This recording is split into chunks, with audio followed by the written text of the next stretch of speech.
Oh, this is a new one, Luis. I'm gonna have to, someone's gonna have to get me that recording tonight. You'll, Hmm. as a host, you'll get a copy of it Oh, by email. Yeah. perfect. Thank you. Sorry, as we figure out all the new ins and outs, we're all learning.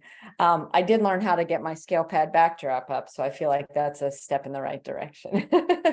So we wanted to talk about a day in the life of a customer success manager as part of an MSP. So for those of you that I haven't met before or are new to Lifecycle Insights, I was a customer success manager in the ed tech space, so for a software company. Then I ran the team of customer success managers, and then I ran a team of customer success managers and consultants, which would be comparable to VCIOs. So that is my world. And we got acquired 3 times in that space. And every time we got acquired, we doubled the number of customers immediately. So we had to learn how to scale customer success, because in a shocking turn of events, we did not get double the staff when we doubled the employees. So we really needed to learn how to do some things efficiently. And I think it actually made the processes better because everybody wasn't running around with the chicken with their head cut off, which is what it felt like when I first began doing customer success. So we had gotten a few requests, some tickets sent in. I was on some calls with partners who said they really wanted to talk through what everybody else was doing. So as usual on this call, would really love your participation. If you have thoughts on your best practices, what you're doing, what you're seeing, or questions about things.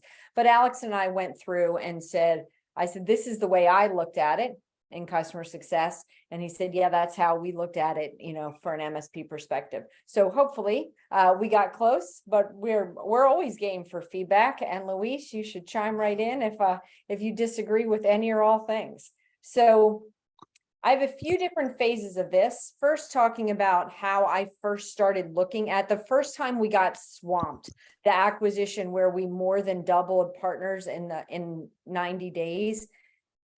We were just completely, it was all of the phrases like the dumpster on fire, spinning plates, like whatever your favorite phrase is. I believe someone referred to it as catching bullets with our teeth and knives in the back, right? Like all the things were happening. So the first thing we really had to do was to sit down and say, what are our CSMs currently doing? So if you don't have a customer success program, it would be a good activity to sit down and think, what should a customer success human do? But what we found was, before we had tight processes in place, our customer success managers were doing a lot of things, right? They're anything to help the client, but sometimes that wasn't the right work. So we really need to sit down and look at, are we doing the right work?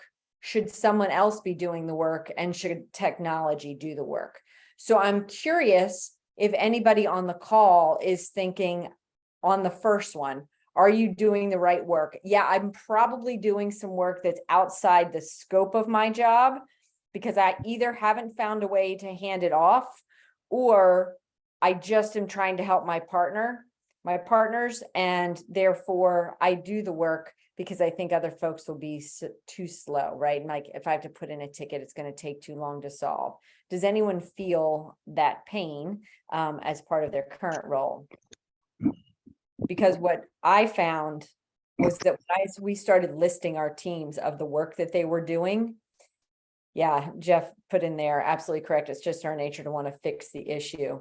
So when we started listing all of the things that we were doing in a week, we were solving a lot of tickets because we could answer them quickly, and we knew our partner wanted an immediate response.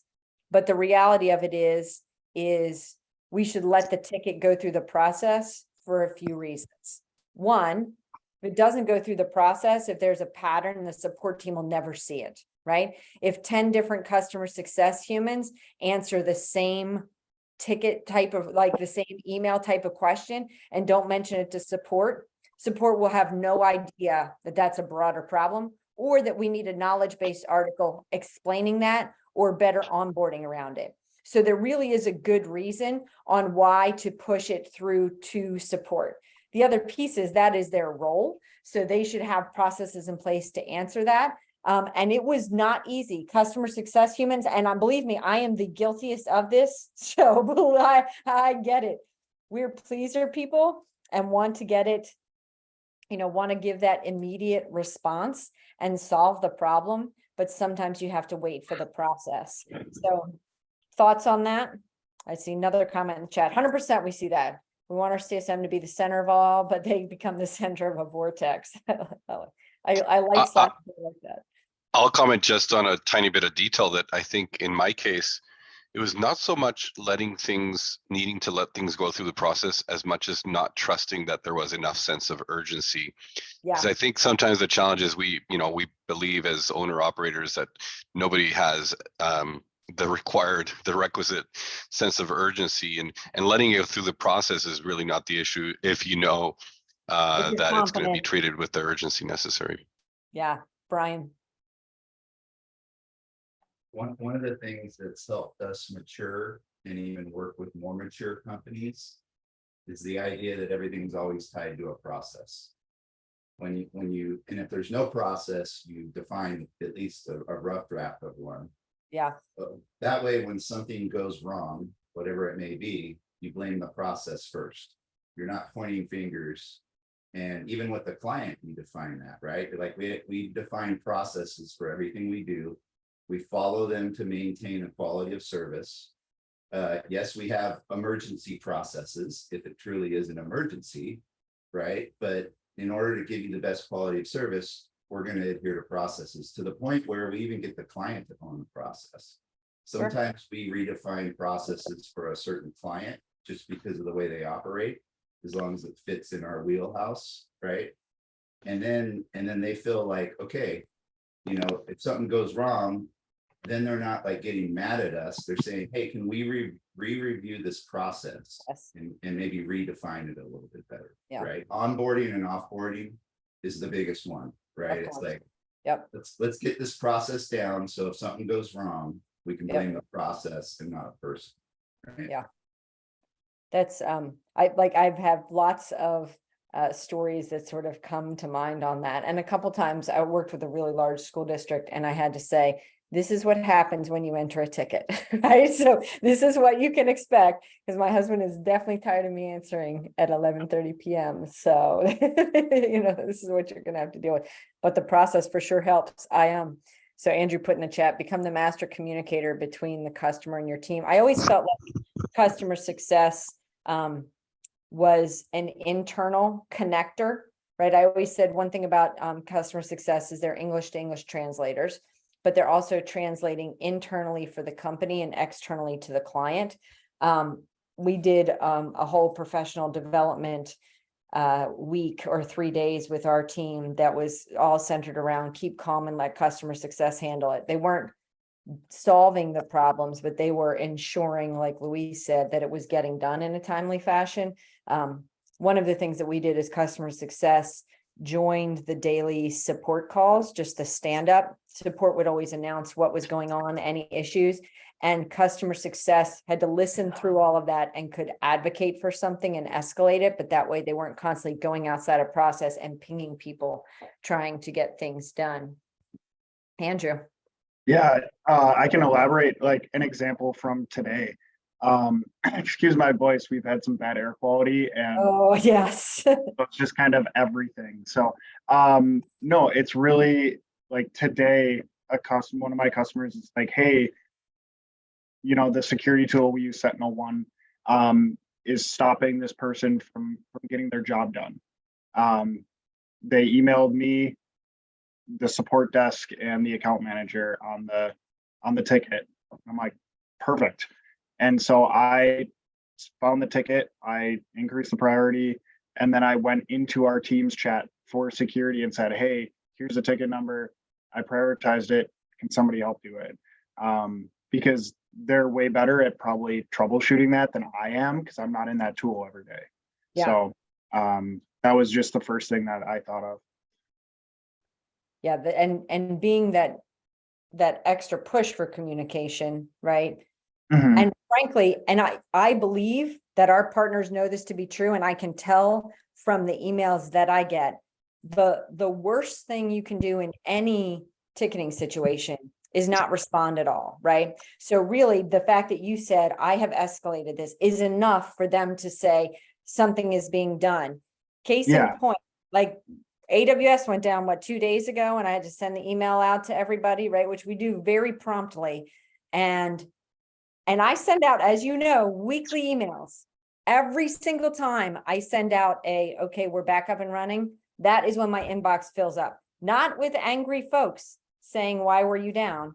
But with thank you. I just, like, I appreciate the communication. So I think communication is key. Yeah, the biggest thing I've seen, so I have a technical background, so I was in the help desk for years. We'll just go with that. And the biggest thing is, that I had to learn was, even if you're working on it, You the should customer doesn't still, know that unless you tell them. correct. Because they don't see anything happening, and they just think that nothing's happening. That nothing's happening. Even though that You you don't may give be them a crossing story, the they road. will make one up, right? Yes, exactly. So that's kind of one thing that I've had to learn, that I do now in this position, which is, we call it a customer strategy advisor, which is really, even if I don't have an answer that they want right away, give them something of saying, hey, here's what I'm doing now to help Yep. you out, while we, get that end goal figured out. The other piece that we found is a best practice is to give a time as to when you are going to follow up again, right? So with the Amazon, it's easy. Here's a status page. You can, we all know how to check that. But if you're not sure what it is, so the first time that happened to us, we were like, who knows what's going on, right? And we said, okay, even if we don't know anything in an hour, we're going to tell you how far we've gotten. So you can look back again in an hour, and it does reduce anxiety. So I think, again, communication is key for sure, which brings me to Jeff's question. What type of background do you want for a CSM or account manager? Technical engineering or customer service problem solving? That will kind of set where they will be dragged in for sure. Do you want to expand on that, Jeff? Yeah. Sure. Again, it's those with the technical background, like Andrew said, great. I spent a number of months and days working the help desk, where you've got that technical background. You're going to get a client call with maybe it starts out as a relatively simple request. Oh, I'll just take care of that. And now you've just circumvented the system. Yeah. We've got the team. There's no ticket. There's no, maybe, of course, you'll go in and make the ticket later, but it's, do you want the technical person, train them how to speak to the clients, or do you want the client-friendly person that you can teach the system to?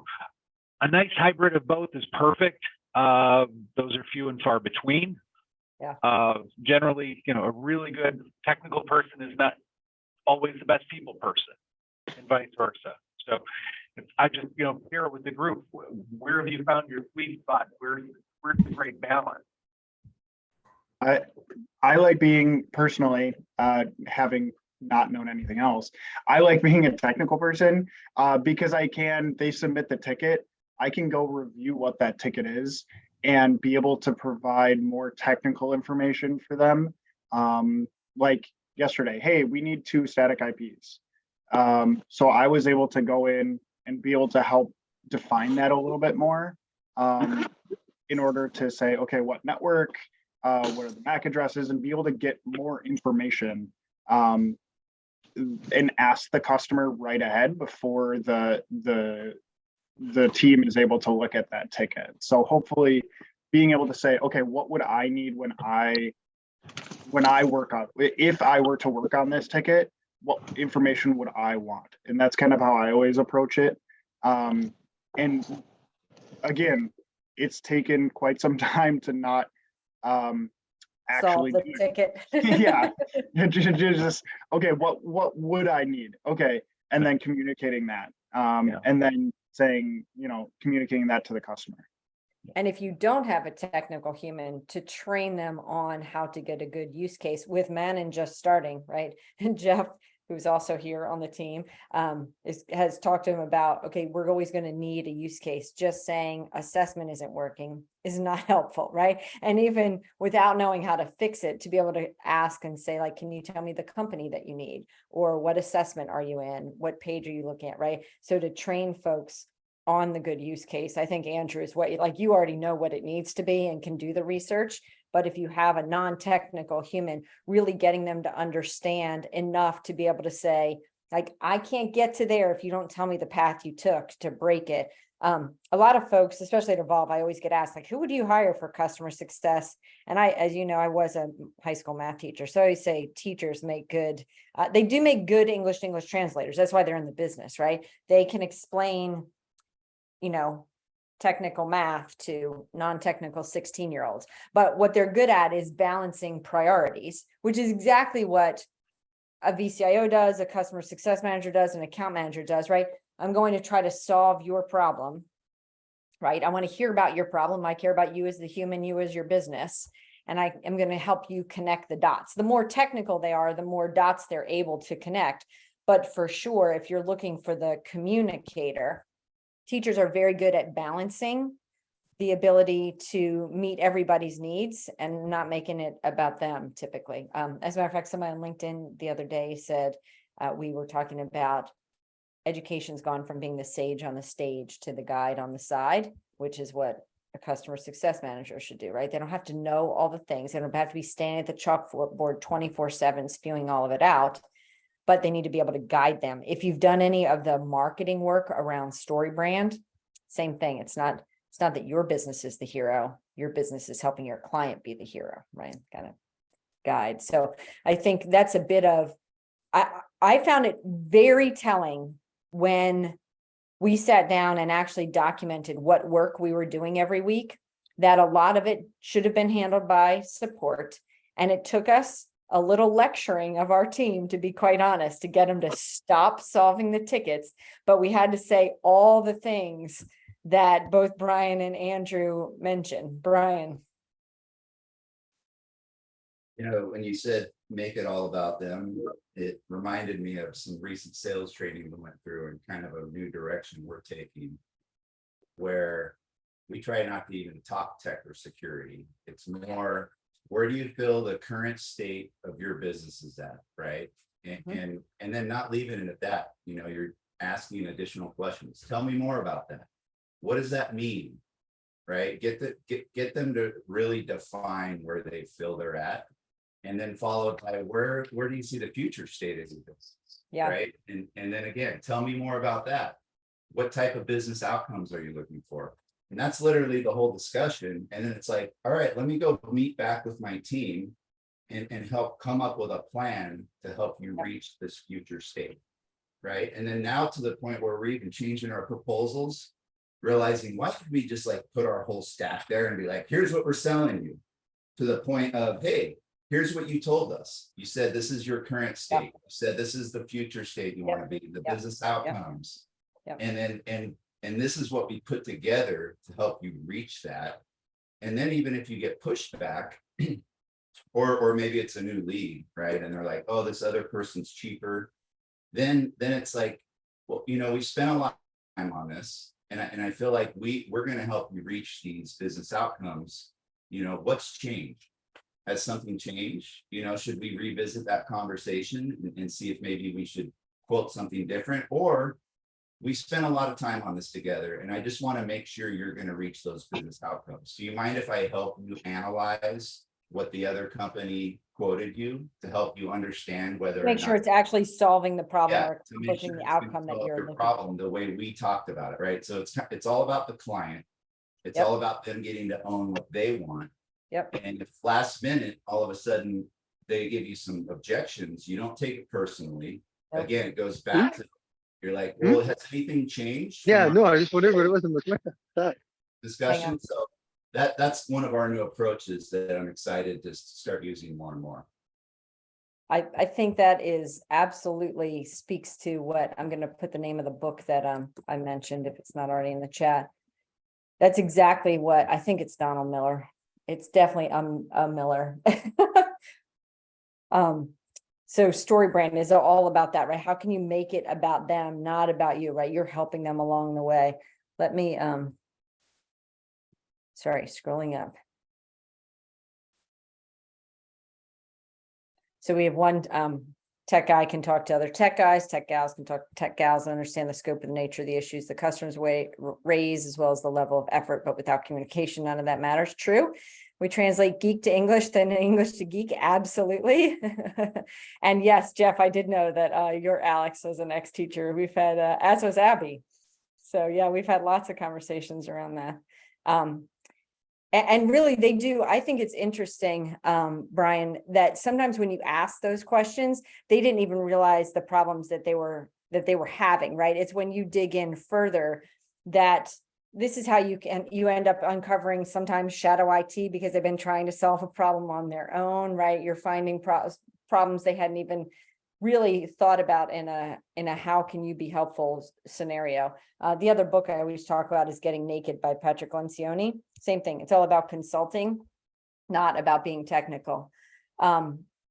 So the third piece, the third step here, should technology do the work? I'm going to go into that a little bit more, but first, the research around customer success. So, customer success is a fairly new department in the world compared to sales, right? At the beginning, when people were trading rocks for food, literally nobody was trying to be happy about it. They were just trying to get some dinner, right? So customer success is fairly new, but the research says for you to truly be customer success, you cannot spend any more than 25% of your time being reactive. So if you truly want a proactive customer success program, you're really going to have to look at, even if it wasn't individual tasks, if you just started going through your calendar in a day and said, was I being reactive or proactive here? To Brian's point, you can define your current state and what you want your future state to be. Sometimes when we had a young and experienced team supporting new features, we had to do some of the support because our team knew more about the product and the functionality of it. But the future state could be, this should not be my work. We need to do more internal training to hand this off to somebody else. So if you start looking at how much of my time is reactive versus proactive, you then start thinking a little bit differently. Like even though this is my work, I'm only reacting. What's causing that problem? Is there a technology that's causing the problem, right? Because they won't patch their machines, they're forever calling me about X, Y, or Z, right? How can I deal with that? And the other important thing to think about here is what can be done in bulk. So when you start looking at the activities that you're doing, and maybe what you're doing, and maybe it's your job to train folks on how to do one particular type of activity. Can you do it in bulk? Did we just talk about new to LCI earlier, right? Do we not get 20 folks on a call at one time to in bulk communicate the same message? But there's a lot of power around that because there's also cross sharing of folks in the exact same shoes. When I ran customer success for the ed tech company, all of the school districts in the state of Maryland had the same issues. We had half of the school districts in Maryland. So I started doing regional calls, statewide calls, where all of the school districts could come talk to each other about their problem and help solve it. As a matter of fact, when I left the company, I know that those districts were still meeting even when the company wasn't meeting with them because they found a peer group that could help do the work.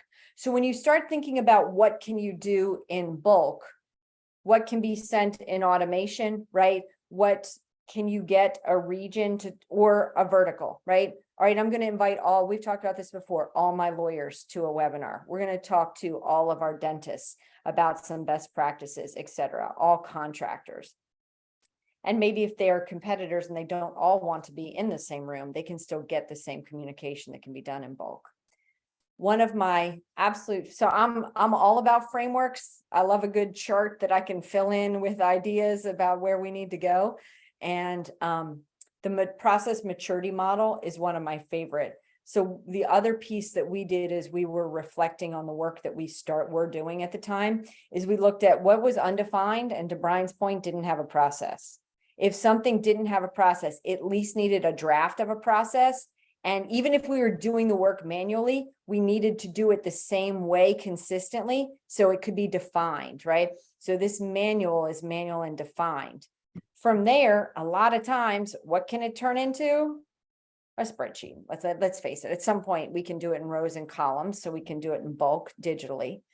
And then the goal from there is automation.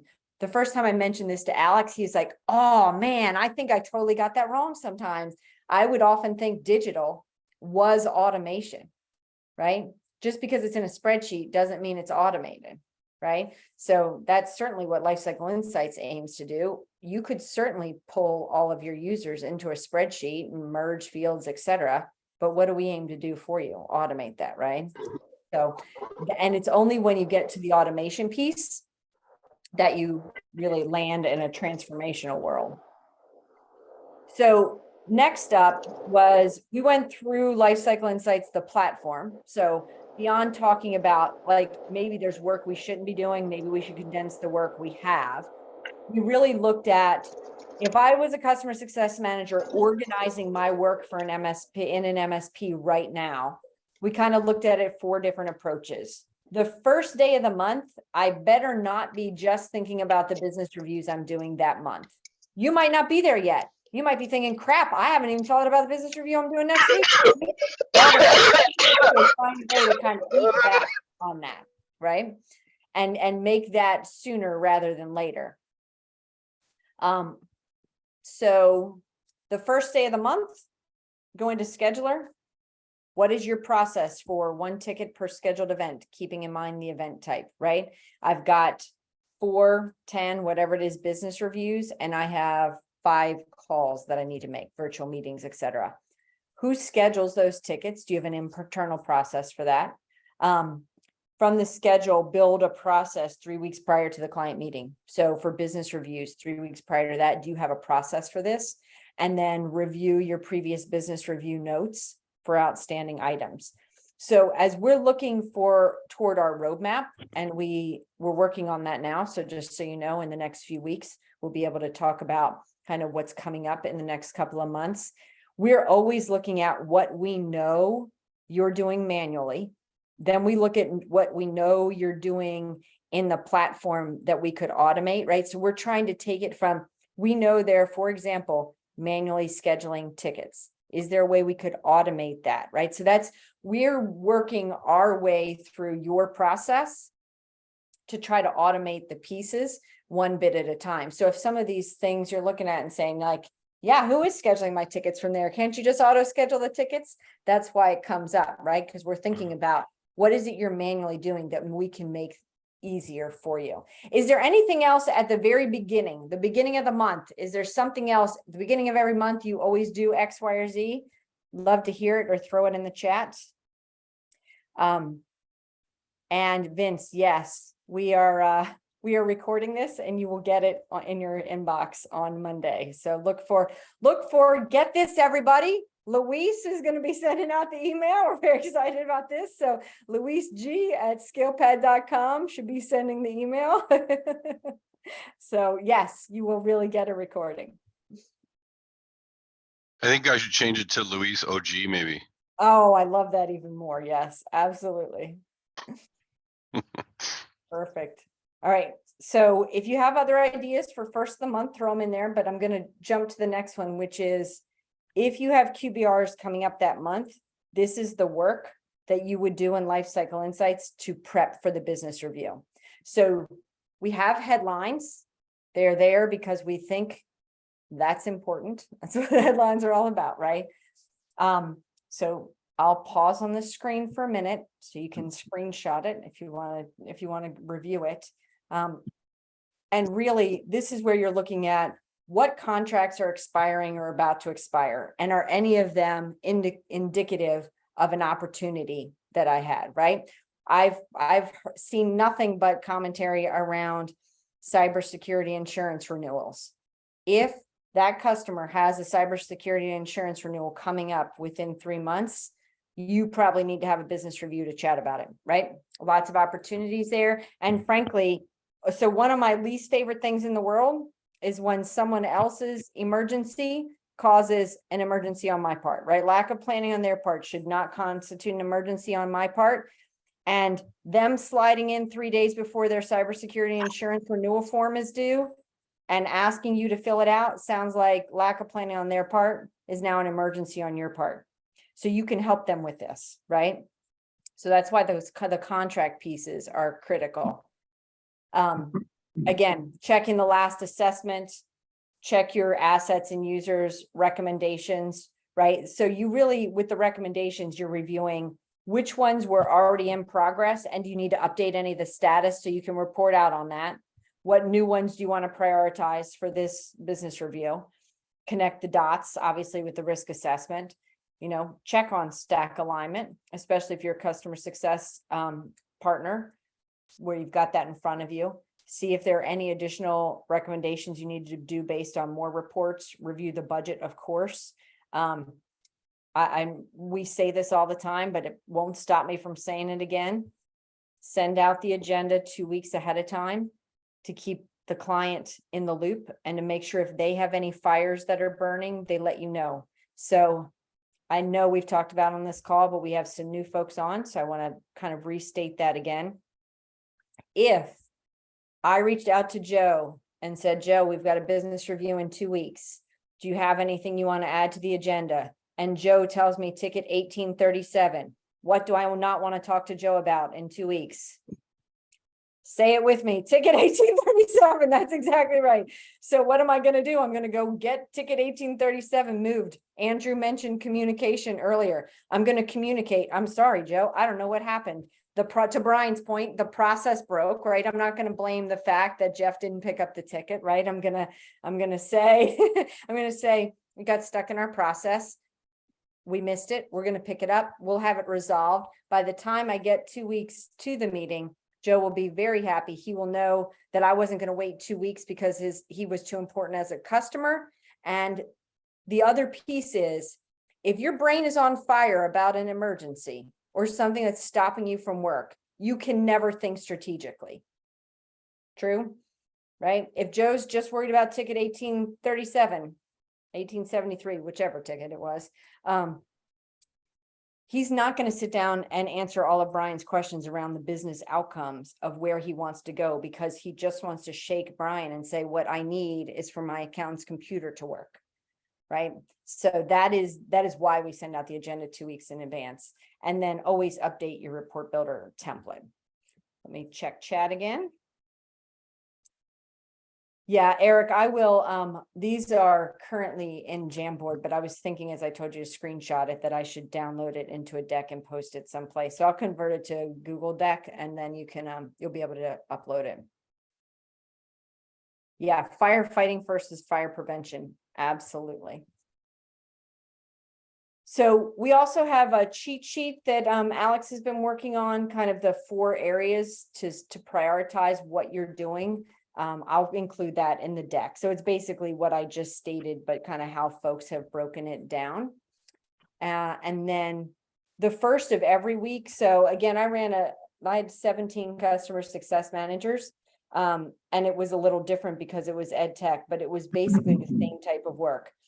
For anyone who was red, right, their health score was red, they had to have a CPR or care plan. So what does everybody call it? Does everyone have a plan? If somebody has, do you have an escalation path? Everybody's got something. What is it that we're calling it?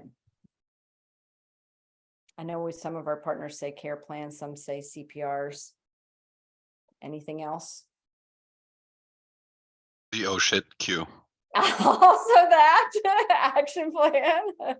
Jeff is now changing his. Acellus has now got a new plan. I like it. Okay. So the beginning of the week, again, anybody that's red, there's a plan for dealing with them so they're not red by the end of the week. If you segmented your client base, you would look at the high value, high effort clients, right? And make sure they're not red first and then work your way down.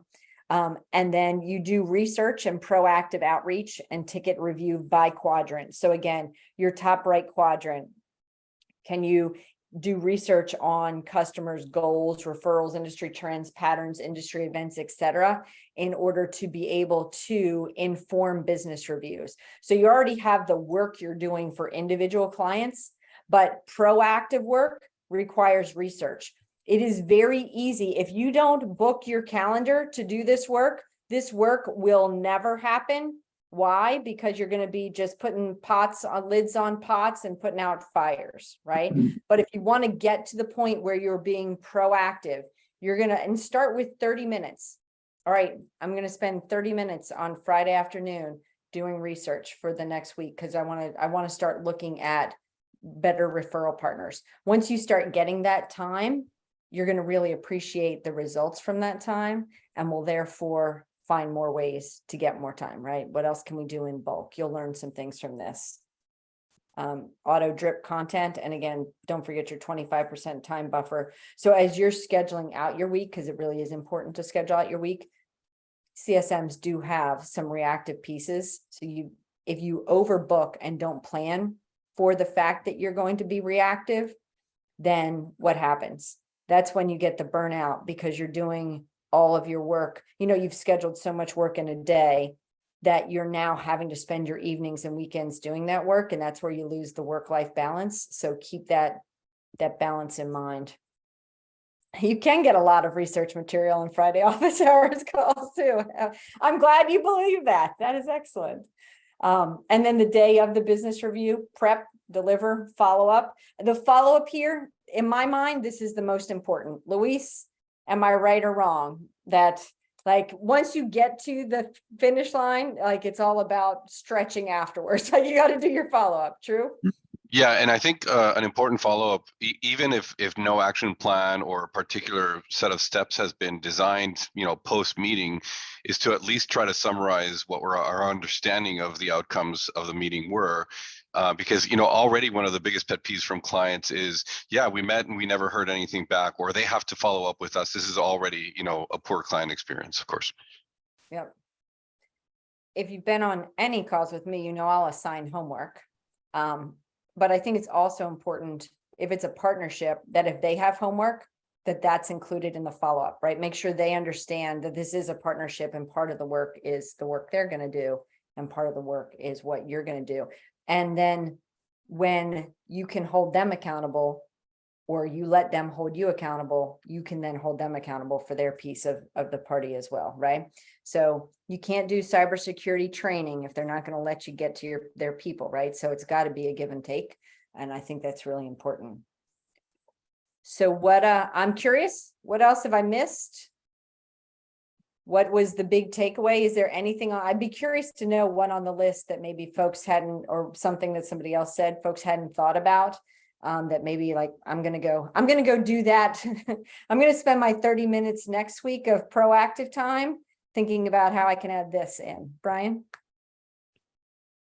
Yeah, one of the things we're talking about trying to do more of as well is the inspect what to expect. So projects that have already been finalized, helping the client understand the results, measuring them, celebrating them with the client, especially if it was a huge project. Because when we've done that, we found the client just gets excited for the next big thing, right? Next big project. So I love that. One of our issues is we have a lot of legacy clients where we've serviced them one way in the past, and they're just not used to this new iTech, if you will, right? Yeah. So they don't get it. And Yeah. so a lot of the times we're starting out with one project with them rather than trying to overwhelm them with all of their tech debt at once. It's like, let's focus on this main thing we want to fix. And then they realize, oh, wow, I'm glad we did that. And it's like celebrate. Yeah, this is, this is the new iTech. We want to start doing this more with you. And then they're kind of like, okay, what's next? You know what I mean? Right, Yeah. right. And if you can play back to them the successes that they're getting, right? To your point, what is inspected is what is expected, right? And if they can see success from whatever you've been delivering, that's huge. So Greg asked in the chat, I'm supposed to have an account manager and CSM and VCIO and TAM for each customer. If not all, which ones? So I'm going to start by saying Alex's favorite answer it depends.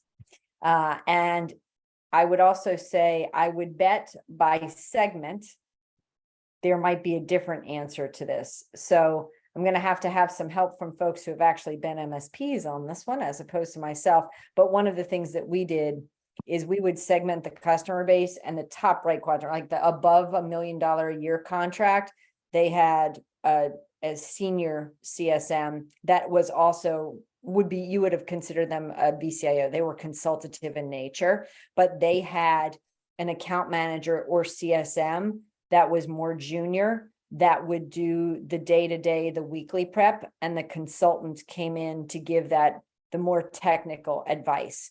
The lower left quadrant was where our customer success manager started. So they would get, the pre-canned content to learn the rules of the road.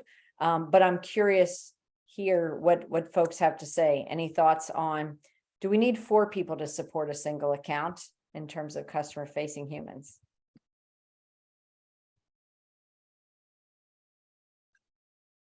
So the interesting thing too is there's kind of this thing I heard where it's like, hey, if you're gonna hire salespeople or BCIOs or whatever, like there's this thing of, get 2 guys that are gonna compete against each other or uplift.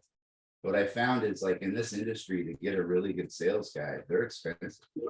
And so one of the recommendations I found is get someone that's junior that you can train up, right? But you can't really do that until you define all of your processes, right? Define your, typically most MSP owners are the salespeople or the BCIO starting out. So don't just, it like the back of your hand, but get it down, document it, follow it consistently, see the success, find someone who's more of a junior salesperson, right? I've heard hiring someone from Geek Squad or Apple Genius Bar, right? They know tech, they know how to deal with a gamut of different personalities that are walking in the door, and then train them up on your processes. And then it's a lower cost, and you don't deal with egos of big salespeople that want to do it their way or that costs a lot of money out of the gate. Well, if you hire a junior person that will shadow, right, they can do a lot of the prep. I know one of our partners, and I already saw one of them was on the call, so has interns, right? And the interns start by learning how to score the assessment. And because the process is documented for each assessment item, go here, here's the link to the documentation platform of where we're going to, of how we're going to solve this problem. If it's red, this is going to be the remediation plan. So because they've really outlined the full process inside the platform and their own standard operating procedure doc, they're able to learn as they go, right? But they can really hand that off of the owner's plate to be able to train them and then shadow them through the business review process. You'll find customer success people come in. Sometimes they end up wanting to be salespeople. Sometimes they end up wanting to be customer success people. And sometimes they like support, right? But letting them shadow along the way is a good way for them to really, like you said, come in junior, but learn how to have the conversations with more and more technical clients. I suspect that there are verticals that are easier to support if you're non-technical. Just a guess, right? I suspect you don't throw somebody junior into a Department of Defense contract, but maybe your local florist, they could send them out on their own and see if we could get them to have a conversation, right? So I think there are ways that you can segment and create account groups or verticals that you could learn, and learn that vertical, right? So that then you could support that and then kind of make your way up to more technical ones. Luis? Comments, complaints, questions, criticisms? Yeah, I mean, obviously at a smaller MSP, the owner is all those 4 roles. Doing them all, yeah. I think the documentation of these processes, as you've discussed earlier, is just going to be so key, because I think part of the challenge of someone who's not maybe, or that we don't consider senior enough to handle a delicate issue or conversation, is that there's just too much ambiguity to know which way to take the situation. So I think documenting those scenarios is really helpful, because somebody might feel more empowered to try and address, as opposed to just, raise their hands and be like, I gotta bring in the owner on this. And then every other situation turns into that, obviously, because it's just sort of the chasing your documentation tail a bit. For sure. Well, and good English to English translators are comfortable with saying, yep, you got me. I'm now out over my skis. So I'm gonna, and really people are also fine with you saying, I don't know, and I am gonna have to go talk to the owner about this. And if you follow up, like, that's fine. They'll know the owner still, is looking out for them, right? They're still getting that, because that's the hard part, right? That's where the angst becomes, is when you've owned the relationship, you're now trusting it to this new human, and you're afraid that that's going to cause friction. But in fact, as long as there's solid communication and follow-up, you get more people attached to an account, which is always a good thing, right? And by the way, on the follow-up and the follow-through, I think many MSPs, myself included, were always guilty of expecting it without communicating it. And so I think this is a great thing to have a constant, check-in with the team about, and explain why follow through is so important to this customer service and experience. We went to the length of putting it on our MSP's website as one of our core values, and we talked about it all the time. But it took years of expecting it and it not happening before we actually made, that choice finally. So we, one of our core values for the customer success team was relentless, because it was like, you will relentlessly follow up on all things that your customer asks for. So yeah, I feel that core value for sure. Mm. Well, it is close to the witching hour here, and today's witching hour involves me having to go pick up my son to head to the airport for a wedding, as my husband and daughter have already left this morning. So I got to go catch up, but they're in a van and I'm on a plane. So good odds I might just beat them there. But thanks all for joining. Hope that was helpful. And I will absolutely make sure I get these slides out. And I mean, Luis will make sure he has the slides out. I'll get Luis the slides so we can get you the slides out in the weekly email. How's that? All right. Yeah. Thanks all. Thanks, everybody.